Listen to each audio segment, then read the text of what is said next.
好，大家好，我是刘胖胖。今天呢，我们要来跟大家介绍的呢是这个个人行动 KTV Idol K8 Plus。那它的本体呢就是这一支麦克风。那我们可以看到的麦克风上面呢，这个是电源键，这个是一个 iOS 跟 Android 的切换键。它中间有4个滑钮呢，可以分别去控制低频、高频，然后音量还有 echo 的部分。那我们现在来看一下它这4个滑钮带来的一个效果。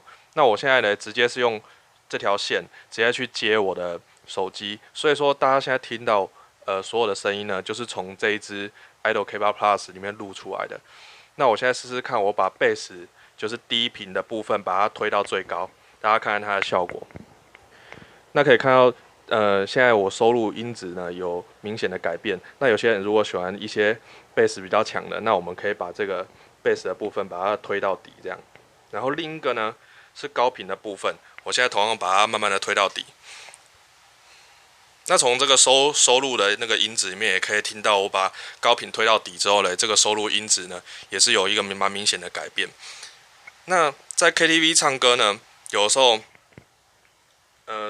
会觉得比较好听，包括像我们在浴室里面唱歌会比较好听，就是因为有 echo 有回音。那 echo 这边我们也可以直接做调整。那同样的这个 echo 呢，我也是把它慢慢把它推到底。我现在是完全没有 echo 的状态，所以说你听到的声音是完全没有那个重复的这个回音。那我现在慢慢把它推。那大家我这样持续讲话，大家会看到它的回音。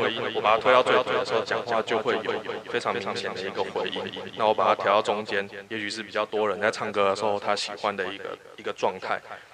那一般如果说你是要拿来录音啊，或者是做其他的录制，那就是不要开回音这样子。